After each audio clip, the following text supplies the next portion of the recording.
이 마을에는 오래된 말이 있었다. 고구마밭에서 허리를 숙인 자는 땅이 숨겨둔 것을 본다고. 처음 그 말을 들었을 때 사람들은 그냥 웃어넘겼다.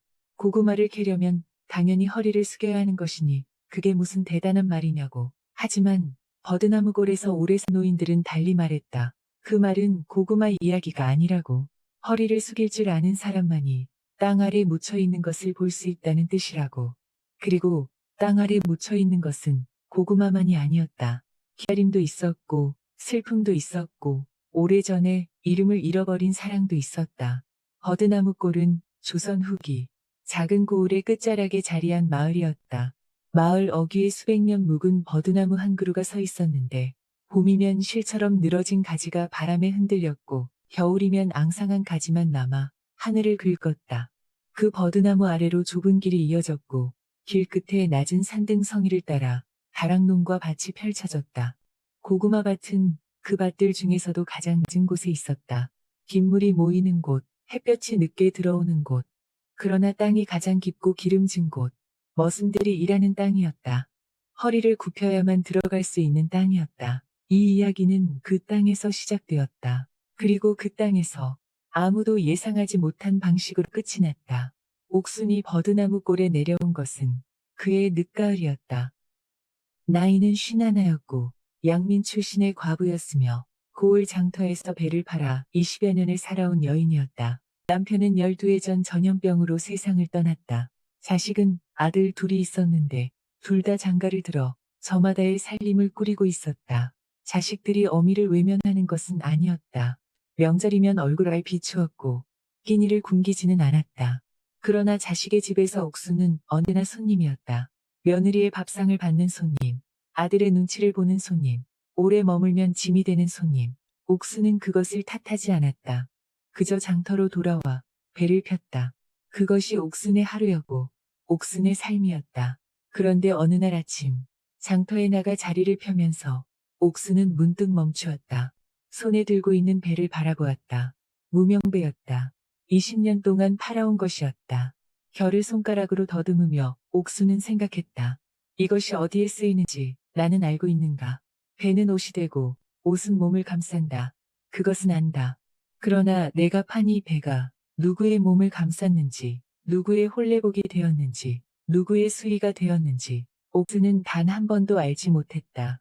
20년을 한자리에서 같은 것을 팔았는데 그것이 세상에서 어떤 의미를 가졌는지 알지 못했다. 그 생각이 드는 순간 장터의 소란이 갑자기 멀어지는 것 같았다. 사람들의 목소리가 들렸지만 들리지 않았다. 발걸음 소리가 느껴졌지만 느껴지지 않았다. 옥수는 그 자리에 서서 처음으로 자신이 얼마나 오래 보이지 않는 사람으로 살아왔는지를 알았다. 사람이 가장 외로운 것은 혼자 있을 때가 아니었다. 수많은 사람들 사이에서 아무도 자신을 보지 못할 때 그것이 진짜 외로움이었다. 그날 옥수는 배를 거두었다. 장터를 나왔다. 집으로 돌아와 오래된 보따리를 꺼냈다. 그리고 막분의 편지를 다시 읽었다. 막분은 어릴 때 같은 마을에서 자란 벗이었는데 버드나무 꼴에 시집와 살고 있었다. 편지의 글씨는 서툴렀다. 막분은 원래 글을 잘 쓰는 사람이 아니었다. 그러나 그 서툰 글씨 속에 담긴 마음은 분명했다. 언니, 여기 오면 숨이라 쉬어. 버드나무 골엔 아직 사람 사는 냄새가 난다. 사람 사는 냄새. 함사람. 다리. 옥수는 그 네 글자를 몇 번이고 다시 읽었다. 장터에서 잃어버린 것이 바로 그것이었다. 사람 사는 냄새. 옥수는 보따리를 쌌다. 버드나무골로 간 길은 멀지 않았으나 낯설었다. 그래서 고을을 벗어나 좁은 산길을 두어 시간 걸으면 마을 어귀에 버드나무가 보였다. 옥순이 도착했을 때 막부는 마당에서 고추를 다듬고 있었다. 막부는 옥순을 보자마자 고추 광주리를 내려놓고 달려왔다. 두 사람은 말없이 한참 서 있었다. 어릴 때부터 함께 자란 벗이었으니 말이 없어도 충분했다. 막분의 집은 작았다. 방 두 개에 마루 하나, 작은 마당에 장독대가 서 있었다. 옥수는 막분이 내어준 방에 보따리를 풀었다. 창문으로 뒷산이 보였다. 단풍이 들기 시작한 산이었다. 붉고 노란 빛이 층층이 쌓여 있었다. 고을 장터에서는 볼 수 없던 색이었다. 옥수는 그 색을 오래 바라보았다. 며칠이 지났다. 막분이 말했다. 언니, 그냥 쉬기만 하면 몸이 더 근질거려. 마을에 최감봉이라는 부자가 있는데 고구마밭 품앗이를 구한다 하네. 손도 좀 움직이고 밥값도 하고. 옥수는 고개를 끄덕였다. 손에 아무것도 쥐지 않으면 이상한 생각이 든다는 것을 옥수는 20년의 장터 생활에서 배웠다. 몸이 고단해야 밤에 잠이 왔다. 이튿날 새벽, 옥수는 막분의 안내를 받아 고구마밭으로 나갔다. 마을 동쪽 야트막한 언덕 아래 자리한 밭이었다. 이른 새벽 이슬이 고구마 넝쿨 위에 맺혀 있었다. 발을 내디딜 때마다 흙이 발바닥에 착 달라붙었다. 흙냄새가 코끝을 찌르는 것이 날카롭고도 서늘했다. 고을 장터에서는 맡을 수 없던 냄새였다. 무언가 살아있는 것들의 냄새였다. 그런데 밭에는 이미 한 남자가 나와 있었다. 키가 훤칠하고 어깨가 넓었으나 등이 약간 굽어 있었다. 오래 허리를 숙여 일한 사람의 등이었다. 고개도 들지 않고 묵묵히 고구마 넝쿨을 정리하고 있었다. 옥순이 인사를 건넸다. 남자는 고개를 살짝 끄덕였을 뿐이었다.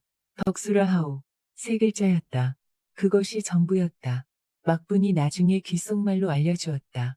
덕수는 본래 최감봉집 머슴이었다고. 어릴 때부터 그 집에 들어가 수십 년을 살았는데 몇 해 전 나라에서 면천의 기회가 생기자 그것을 얻어 비로소 자유로운 몸이 되었다고. 이제는 면천으로 같은 밭을 소작으로 붙이며 살고 있으나 갈 곳도 없고 기댈 곳도 없어 그냥 이 마을에 눌러 앉아 있다고. 옥수는 그 이야기를 들으며 덕수를 다시 바라보았다. 그때 덕수가 지나가는 마을 사람에게 인사를 하는 것이 보였다. 덕수는 고개를 깊이 숙였다.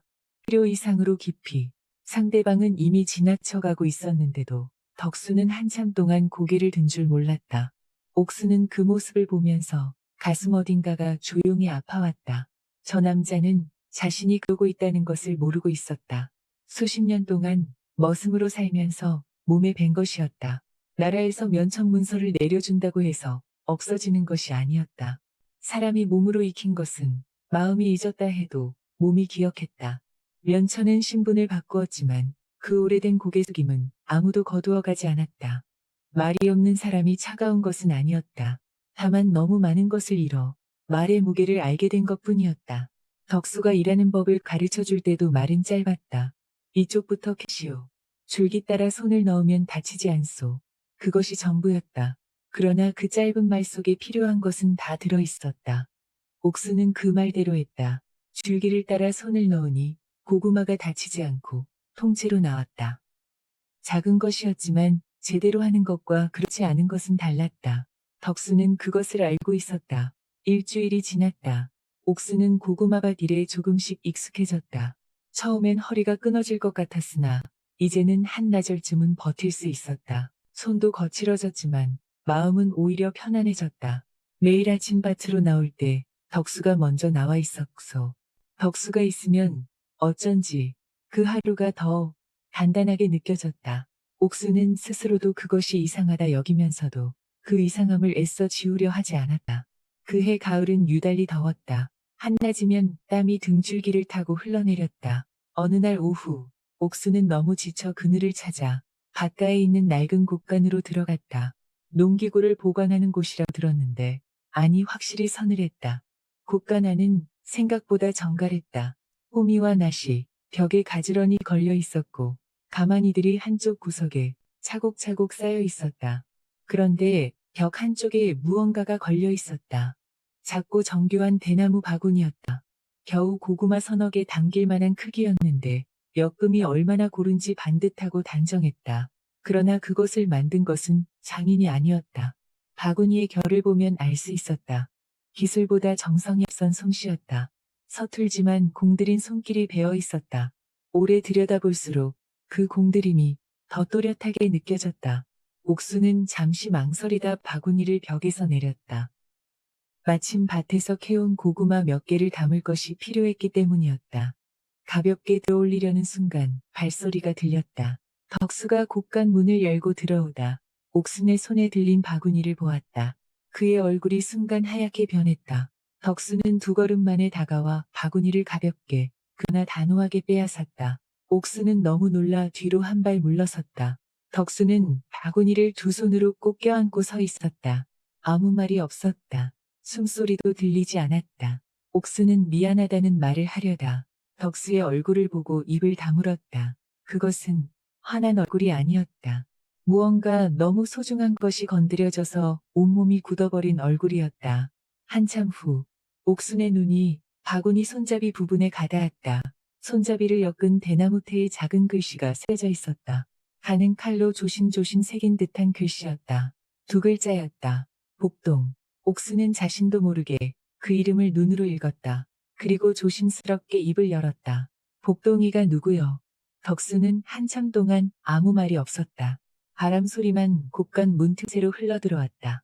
옥수는 자신이 건드려서는 안 될 것을 건드렸다는 것을 직감했다. 더 이상 묻지 않으려는 순간 덕수의 입이 조금 열렸다. 아들이었소. 과거형이었다. 그 두 글자에서 옥수는 모든 것을 알았다. 더 이상 묻지 않았다. 묻지 않아도 알 수 있는 것들이 있었다. 세상에서 가장 무거운 것은 돌이 아니었다. 다시는 부를 수 없는 이름이었다. 두 사람은 한동안 곳간 안에 서 있었다. 말이 없었다. 그러나 그 침묵은 불편하지 않았다. 누군가의 슬픔 앞에서는 침묵이 가장 정직한 언어였다. 바구니 사건이 있고 난 후 며칠 동안 두 사람 사이의 공기가 달라졌다. 차갑지 않았다. 오히려 전보다 부드러워졌다. 마치 굳게 닫혀있던 문이 조금 열린 것 같았다. 덕수는 여전히 말이 없었지만 그 침묵의 결이 달랐다. 옥순이 무거운 고구마 망태기를 들려고 하면 어느새 덕수가 나타나 대신 들어주었다. 옥순이 하겠다고 해도 덕수는 고개를 저으며 이미 망태기를 들고 있었다. 비가 올 것 같은 날에는 삿갓 하나를 더 가져왔다. 아무 말 없이 옥순 곁에 놓아두고 돌아섰다. 실제로 그날 오후에 소나기가 쏟아졌고 옥순은 삿갓 덕분에 흠뻑 젖지 않고 집으로 돌아올 수 있었다. 집으로 돌아오는 길에 옥순은 삿갓을 들여다보았다. 낡은 삿갓이었다.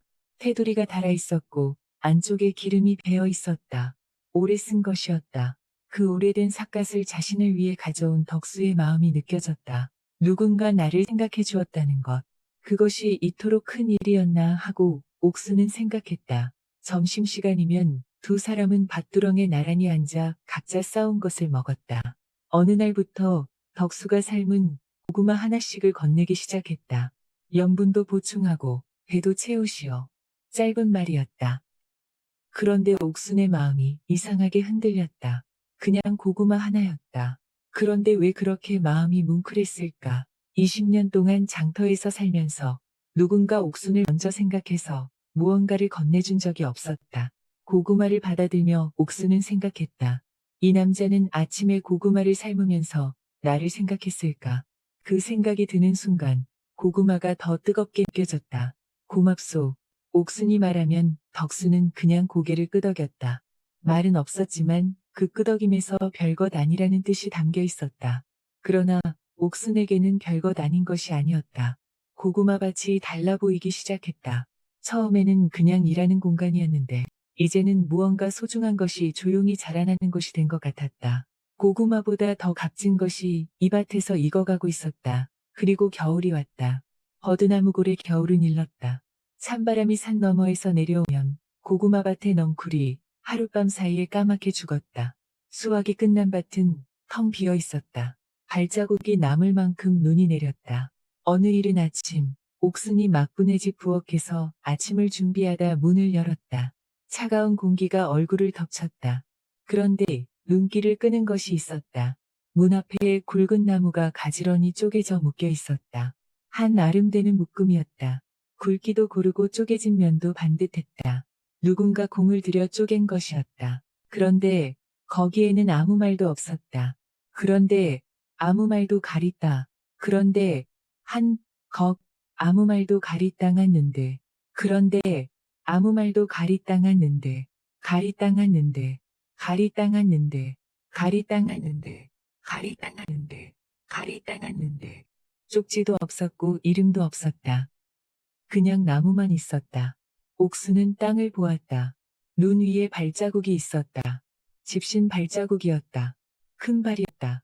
발자국은 대문 밖에서 시작해서 나무 묶음 앞까지 이어져 있었고 그 다음은 다시 대문 밖으로 나가 골목 너머로 이어졌다. 옥수는 그 발자국을 따라 눈으로 채었다. 발자국이 향하는 쪽을 알고 있었다. 덕수의 집 방향이었다. 말하지 않아도 전해지는 것이 있었다. 그것이 진심이었다. 옥수는 나무 묶음 앞에 한참 서 있었다. 아무도 보지 않는 새벽에 눈길을 걸어 한아름의 나무를 두고 간 사람. 그것이 무슨 말인지 옥수는 알고 있었다. 말로 하지 않는 것이 더 무거울 때가 있었다. 그날 저녁 막분의 집은 나무 덕분에 따뜻했다. 막분은 영문을 몰랐다. 막분에게 옥수는 아무 말도 하지 않았다. 그냥 아궁이 앞에 앉아 불을 쬐었다. 불꽃이 일렁이는 것을 보며 옥수는 생각했다. 저 사람은 지금 차가운 집에서 혼자 있겠구나. 이 따뜻함의 반을 가져다 주고 싶었다. 그러나 그것은 아직 할 수 없는 일이었다. 겨울이 깊어갔다. 겨울이 깊어지면서 두 사람이 밭에서 만나는 일은 줄어들었다. 그러나 덕수는 가끔씩 막분의 집 앞에 나무를 두고 갔다. 항상 이른 아침이었고 항상 아무 말이 없었다. 옥수는 그 나무를 볼 때마다 덕수의 이른 아침을 생각했다. 어둠 속에서 나무를 쪼개고 묻고 눈길을 걸어오는 그 시간을. 누군가를 위해 그 시간을 쓴다는 것이 얼마나 큰 마음인지를. 눈이 많이 내리는 날이었다. 막분이 외출하고 옥순 혼자 집에 있었는데 대문 두드리는 소리가 들렸다. 열어보니 덕수였다.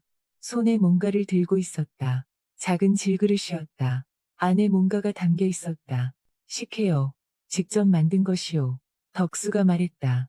옥수는 잠시 아무 말도 하지 못했다. 덕수가 식혜를 만들었다는 것이 쉽게 상상이 되지 않았다. 거칠고 과묵한 그 손이 쌀을 씻고 엿기름을 우리고 달큰한 것을 만들었다는 것이 들어오시오. 옥순이 말했다. 덕수는 잠시 망설이다. 문을 넘었다. 두 사람은 마루에 마주 앉았다. 식혜는 달고 시원했다. 겨울에 차가운 것을 먹으니 이상할 것 같았는데 오히려 기분이 맑아졌다. 맛있소. 옥순이 말했다. 덕수는 말없이 고개를 끄덕였다. 그리고 잠시 후에 말했다. 아내가 잘 만들었소. 그 말에 방안이 조용졌다. 덕수는 그 말을 하고 나서 잠시 멈추었다. 그리고 다시 말을 이었다. 복동이가 좋아했어. 가르쳐달라고 해서 한 번 알려줬는데 그 뒤론 복동이가 만들더라고. 목소리가 아주 낮았다. 거의 혼잣말 같았다. 옥수는 잔을 내려놓았다. 그 이야기를 들으면서 이 식혜가 어디서 온 것인지 알았다. 덕수는 아들에게 배운 방법으로 식혜를 만들었다. 아들을 기억하는 방법이었다. 그리고 그것을 옥순에게 가져왔다. 그 마음의 무게를 옥순은 천천히 가슴으로 받아들였다. 두 사람은 그날 오래 마루에 앉아 있었다. 눈이 내리는 소리가 들렸다. 세상이 조용했다. 그 조용함이 불편하지 않았다. 겨울이 끝나갈 무렵 덕수가 말했다.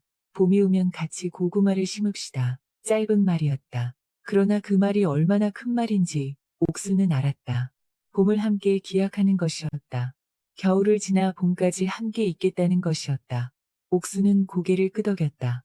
그러면서 눈이 쌓이들을 바라보았다. 봄이 오면 저 땅이 풀리고 저 땅에 함께 고구마를 심게 될 것이었다. 그 생각이 가슴을 따뜻하게 채웠다. 늦게 찾아온 봄이라고 해서 덜 따뜻한 것은 아니었다. 오히려 긴 겨울을 견뎌낸 자만이 그 따뜻함의 무게를 알았다. 봄이 오기 전에 소문이 왔다. 소문은 우물가에서 시작되었다. 마을 안악들이 물을 기르며 이야기를 나누는 것이 버드나무골의 오랜 풍습이었다. 소문은 그 우물가에서 자라났다. 처음엔 작은 수군거리였으나 장날이 되자 장터 이쪽에서 저쪽까지 퍼져나갔다. 면천것이 양민과부를 홀렸다더라. 고을서 내려온 여자 뻔하지 않소. 혼자 된 몸으로 남자 집에 드나드니 옥순이 장터에서 꿈을 사려고 섰는데 뒤에서 그 말들이 들려왔다. 등에 식은땀이 흘렀다. 귀를 막고 싶었으나 어쩔 수 없이 다 들렸다. 얼굴이 달아오른 채 장터를 빠져나오는데 지나가는 사람들의 눈길이 모두 자신에게 향하는 것 같았다. 그런데 그보다 더 아픈 것은 따로 있었다. 이웃 밭을 붙이는 늙은 머슴 하나가 중얼거리는 소리를 들었다. 면천것이 뭘 바라고 제 분수를 알아야지. 그 말이 박혔다. 덕수를 향한 말이었다. 면천이 되었어도 사람들은 덕수를 여전히 면천것이라 불렀다. 신분이 바뀌었어도 사람들의 눈은 바뀌지 않았다. 옥수는 그것이 덕수에게 얼마나 아픈 말인지 알았다. 그리고 자신 때문에 덕수가 그 말을 더 많이 듣게 되는 것이 견디기 어려웠다. 그날 이후로 소문은 최감봉의 귀에도 들어갔다. 버드나무골 제1의 부자이자 고구마밭의 주인인 최감봉은 기름진 얼굴에 목소리가 부드러운 사람이었다. 그러나 그 부드러움 뒤에 날이 서 있다는 것을 모른 사람은 없었다. 덕수를 어릴 때부터 수십 년 부려먹은 자였고 덕수가 면천이 된 후에도 소작 관계를 빌미로 그를 소나기에 쥐고 있었다. 최감봉에게는 과부가 된 딸이 하나 있었다. 그는 오래전부터 그 딸을 덕수에게 붙여 덕수가 일군 땅을 다시 손에 넣으려는 속셈을 품고 있었다. 그런데 고을에서 내려온 여인이 덕수 곁에 자리를 잡자 최감봉은 그것이 눈의 가시처럼 박혔다. 최감봉이 옥순을 찾아와 달콤하게 웃으며 말했다. 양민 체면이 있으면 면천것과 어울리지 마시오. 그자는 본래 내 머슴이었소. 양반도 산 것도 아닌 어중간한 처지에 있는 자와 어울리면 당신 체면도 떨어진다 하니요. 옥수는 그 말을 듣고 아무 대꾸도 하지 않았다. 그러나 돌아서는 걸음이 무거웠다. 그리고 소문은 덕수의 귀에도 들어갔다. 덕수는 그 이후로 조용히 옥순과 거리를 두기 시작했다. 말을 걸어도 고개만 끄덕이고 점심시간에도 따로 앉아 밥을 먹었다. 삶은 고구마도 더는 건네지 않았다.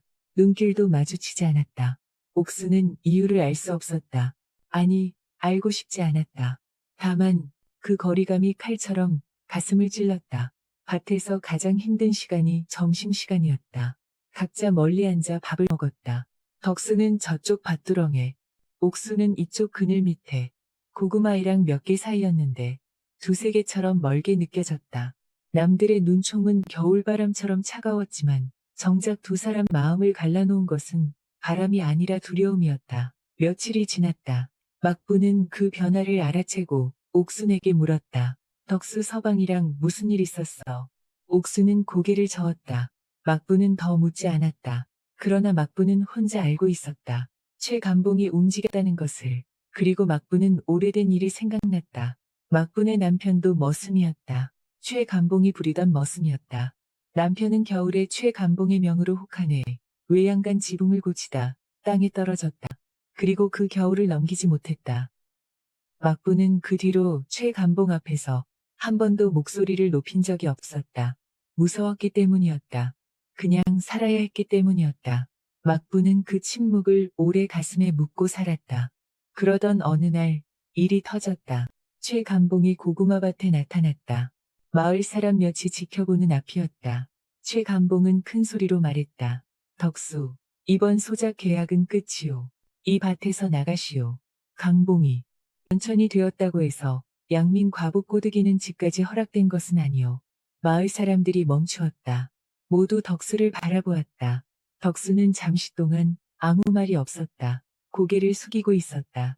그 고개 숙임이 지금까지와 같은 복종이 되는가 아니면 다른 무언가가 된가 모두가 그것을 보고 있었다. 그때였다. 덕수가 천천히 허리를 폈다. 꼿꼿하게 섰다. 수십 년 동안 굽어있던 등이 펴지는 데는 시간이 걸렸다. 그러나 펴졌다. 나는 이제 당신 머슴이 아니오. 이 땅은 내가 피와 땀으로 일군 땅이오. 면천된 자를 함부로 대하는 것이 나라 법도에 어긋난다는 것을 당신이 모르지는 않을 것이오. 목소리가 떨렸다. 그러나 멈추지 않았다. 마을 사람들이 지켜보다 조용히 덕수 쪽으로 걸음을 옮겼다. 아무도 큰 소리를 내지 않았다. 그러나 그 침묵이 어느 편인지는 분명했다. 이장 어른이 앞으로 나섰다. 최서방, 면천된 자에게 함부로 하는 것은 나라 법도에 어긋나오. 이 자리에서 그만하시오. 최감봉은 얼굴이 불그락푸르락해지더니 결국 돌아섰다. 그의 뒷모습이 작아지는 것을 마을 사람들이 말없이 지켜보았다. 그 순간 밭두렁 한쪽에서 조용한 울음소리가 들렸다. 막분이었다.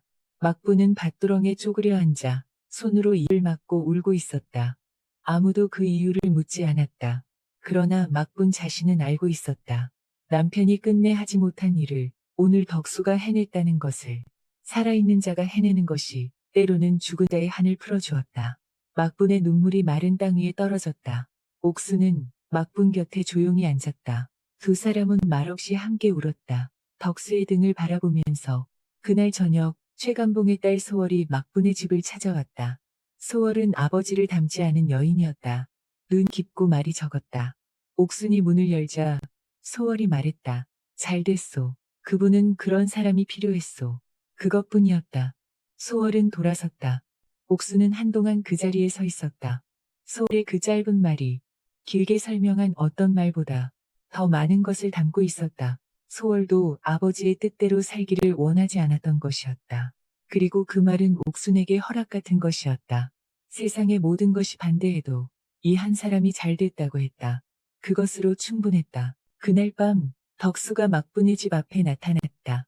막분이 눈치를 채고 슬그머니 부엌 쪽으로 자리를 피했다. 덕수가 마루 끝에 앉았다. 옥순이 마주 앉았다.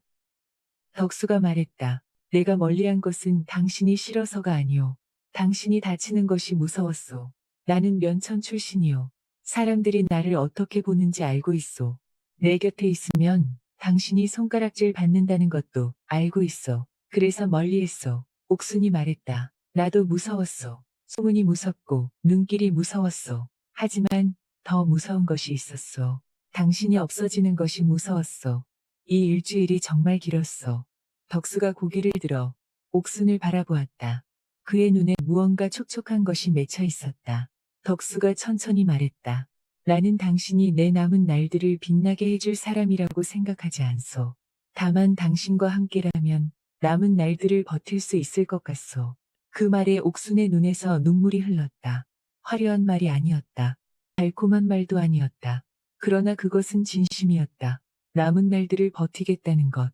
그것이 이 나이에 할 수 있는 가장 솔직한 사랑의 말이었다. 덕수가 천천히 손을 내밀었다. 뜨거운 열정이 아니었다. 긴 망설임 끝에 도달한 결심이었다. 옥순이 그 손을 잡았다. 굳은 살 박힌 손이었다. 거칠었다. 그러나 따뜻했다. 며칠 후 옥순은 혼자 곳간을 찾아갔다.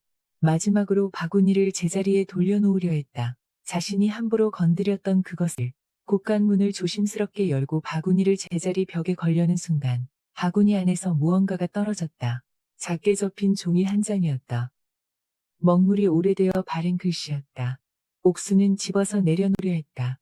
그런데 첫 줄이 눈에 들어왔다. 아버지, 저는 아버지가 더 이상 혼자이지 않았으면 합니다. 나는 그 글씨를 손끝으로 더듬었다. 글자 하나하나가 손가락 끝을 타고 가슴으로 내려왔다.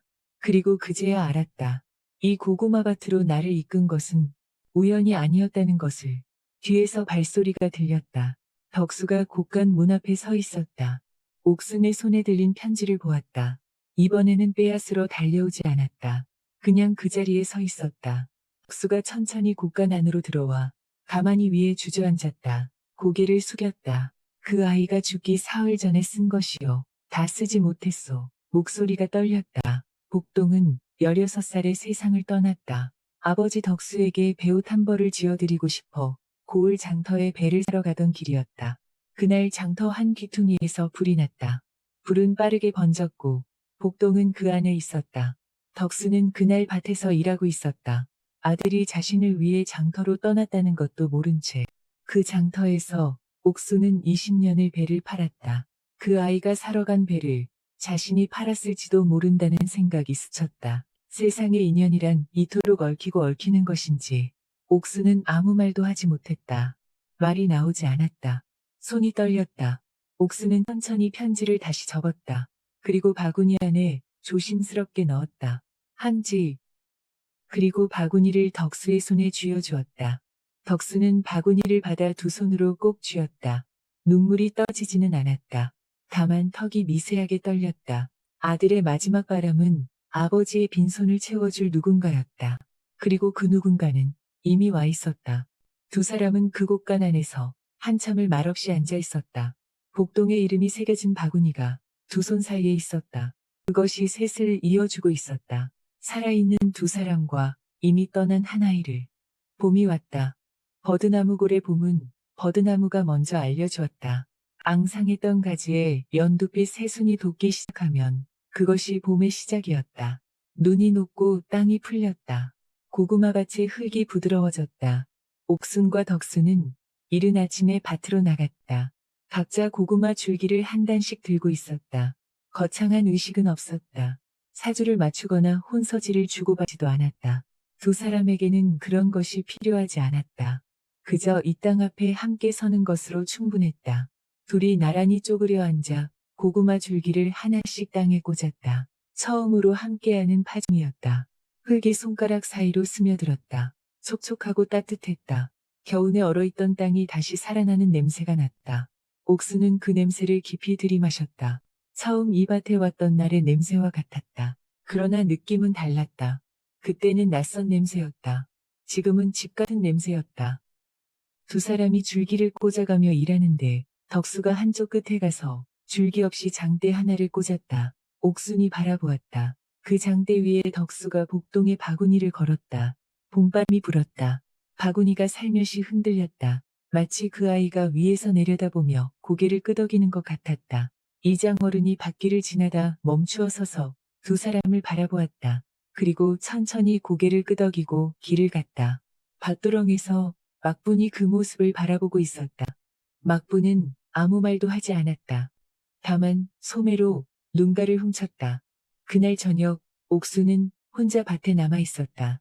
덕수는 집으로 먼저 돌아갔고 막분도 저녁을 준비하러 갔다. 밭에는 옥순 혼자였다. 옥수는 바구니 앞에 앉았다. 봄바람이 불었다. 바구니가 흔들렸다. 옥수는 품에서 작은 종이를 꺼냈다. 붓과 먹도 가져왔다. 옥수는 종이 위에 천천히 글씨를 쓰기 시작했다.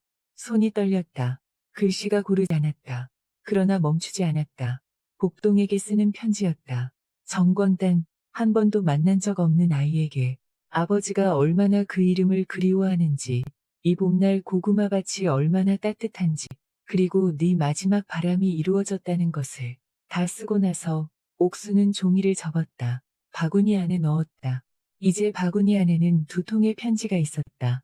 복동이 아버지에게 쓴 편지와 옥순이 복동에게 쓴 편지가 멀리서 덕수가 다시 밭으로 걸어온 것이 보였다. 옥순이 돌아갔다는 것을 알고 찾으러 온 것이었다. 덕수는 옥순이 바구니 앞에 앉아 있는 것을 보았다. 가까이 오지 않았다. 그냥 밭끝에 서서 바라보았다. 그 거리가 딱 맞았다. 너무 멀지도 않고 너무 가깝지도 않은 거리. 함께 있으나 각자의 자리가 있는 거리. 두 사람은 그렇게 저녁이 내리는 고구마밭에 서 있었다. 말이 없었다. 그러나 말이 필요하지 않았다. 봄바람이 불었다. 바구니가 흔들렸다. 땅속에서는 이미 심어진 줄기들이 뿌리를 내리기 시작하고 있었다. 보이지 않는 곳에서 조용히, 그러나 분명하게 사랑이란 봄꽃처럼 화사하게 피는 것이 아니었다. 서리 맞은 땅 속에서 고구마처럼 묵묵히 익어가는 것이었다.